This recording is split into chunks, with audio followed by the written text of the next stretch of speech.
Today, I was invited by Joseph to talk about table topic and also evaluation. And it turns out to be a keynote speaker. I guess because I know later you all have the panel discussion, I will be just laying the ground. Let's get into the table topic first. What is table topic to you? To me, my 3 points: number 1, impromptu; number 2, that short speech; number 3, it is a public speaking. Although it is short, but it's still a public speaking speech. The purpose of this impromptu skill, table topic skill, is to train you in any time when you're not prepared. You are asked to give an opinion, to talk about something.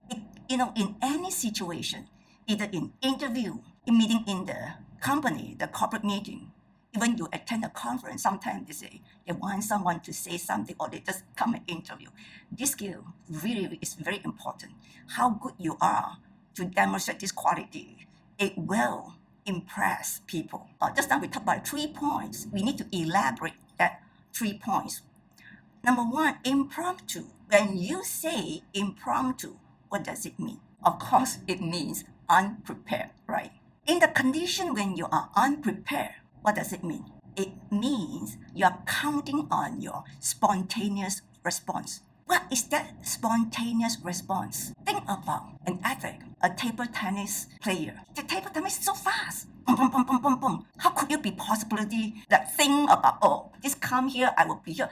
There's no time, no room to think. You really count on your spontaneous response. And how to build that spontaneous response? There is no other way. The only way is practice. You just have to keep practicing, practice until you get that spontaneous response. Do you agree? That spontaneous response, it is a matter of practice. Second point is about short speech. Short speech is the same as the full speech. In a full speech, we will have opening, body, and conclusion.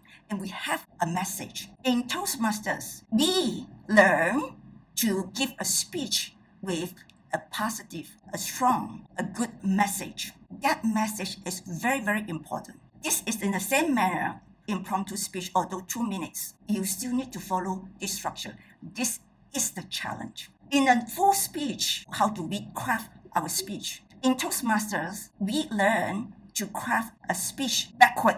We will have to think about, at last, what is my message? You must have that message first before you start crafting your speech, because that is the governing point. That is the point you'll be talking about. That is the message. That is the subject. That is the arguing point, the presentation point, your convincing point, persuasive point. Without that point, that key message, you will not have a good speech. Delivering a good speech, I can see a lot of people that can deliver a great speech, be dramatic, all these things. You can still do that very well, but you might not have a good speech. The content, the message. Just now I said it is still a public speaking. That is why I talk about the full speech first, and then you make it a short speech. Besides the speech, the content, you also need to be able to deliver your body language, your vocal variety, your eye contact, your facial expression. This is all about public speaking. When you are not trained well, we don't have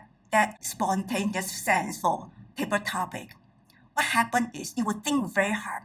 You will try to think about what you need to say. When your mind so occupied, you think so much that it's not possible for you to talk relaxedly with body language, hand gesture, facial expression, look at the pinnacle.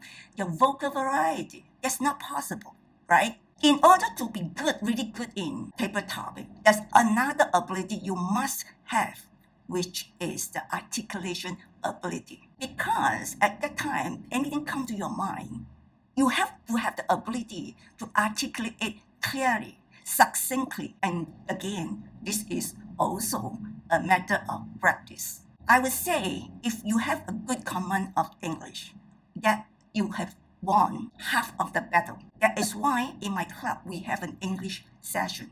We teach English because we realize that for you to be a good speaker, for you to be able to articulate a point, you must have a good command of English. So now we have covered this basic of table topic.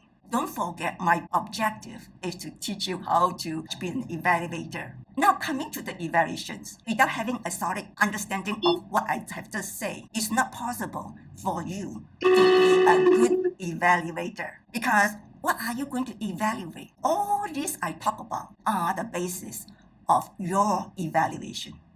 You must, for example, if you evaluate a topic, you must know what to look for. If you don't even know what is table topic, what is the key point, what makes the difference of table topic, what makes a good table topic, then you will not be able to evaluate well. Number one, if you refer to the judging sheet, we have the judging criteria. For the table topics, first, you look at the speech development, where you must have opening, you must have body, you must have closing. Now, let me elaborate a little bit of this opening. What do you look for in that opening? In opening, we look for something that is catchy, that will catch the attention of the audience. Usually, the most basic one is throw a question. My style, I might be directly throw you my message.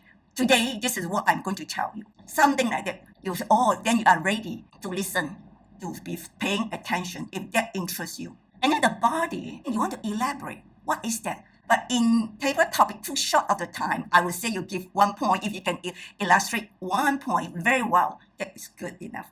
But in a full speech, we usually want to look for 3 points. And then conclusion. This is the part I would like you to pay attention. Conclusion consists of 2 parts. One part is a summary.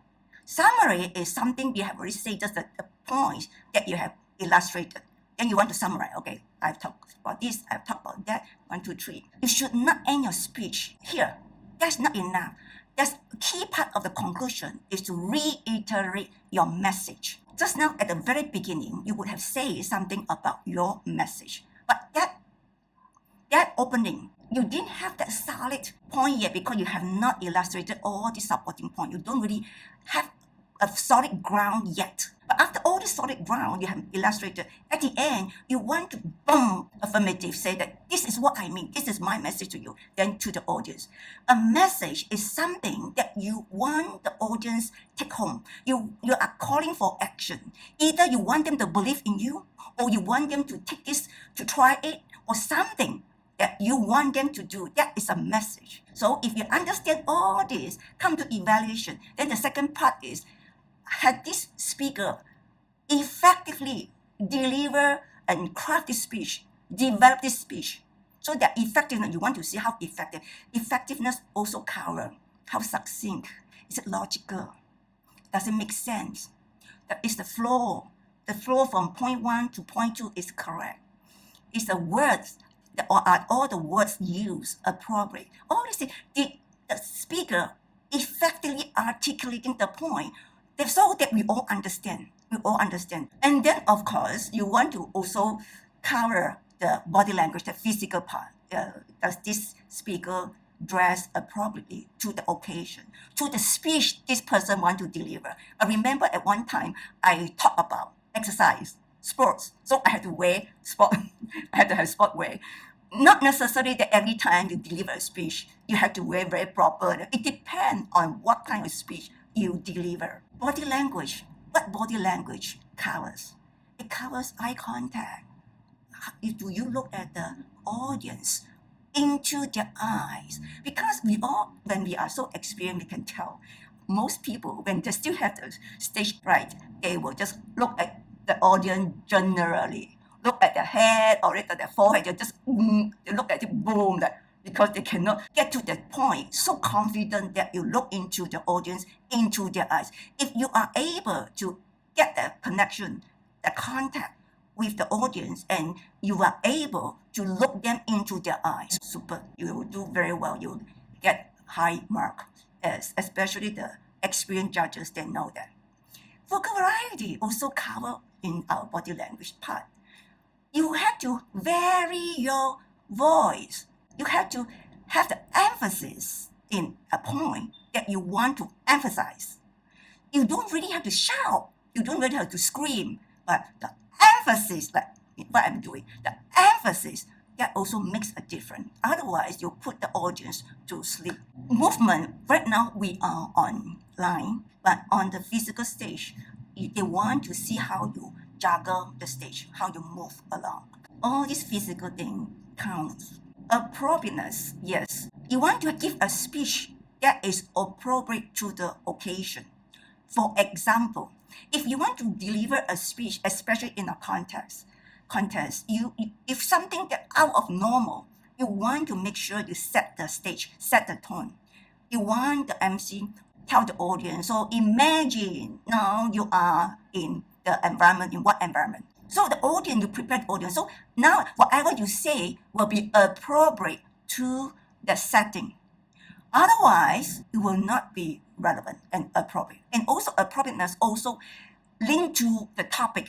The topic that you say, a lot of people when they talk, they are kind of lost in the speech and not connecting with the topic. That is also considered not relevant.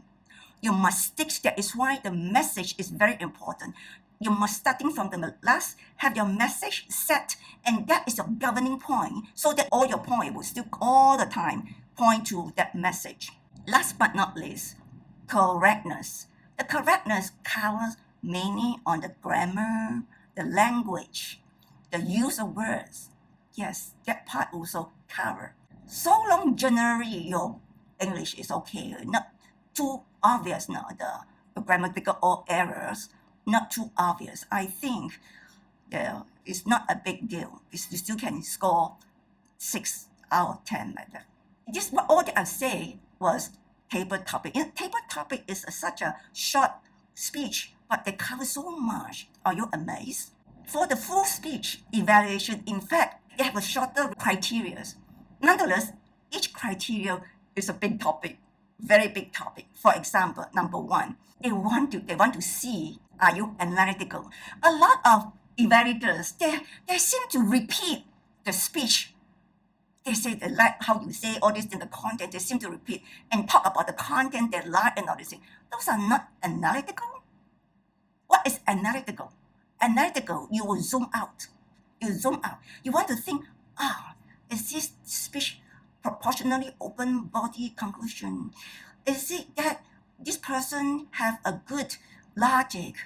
Is it that you want to reasoning, you want to see, compare, or is this person's message is appropriate? And you kind of analyze reasoning.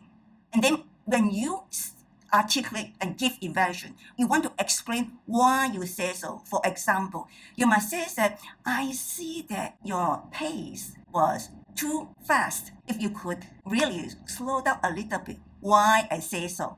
Because when you are too fast, I'm like chasing after. I couldn't really pay attention. I couldn't really get your point. And always that when you pass, you want to use the power of pass. You pass, you punch out even more impactful. You want to explain a little bit. So when you talk about this thing like that, it is analytical. You're analyzing the speech.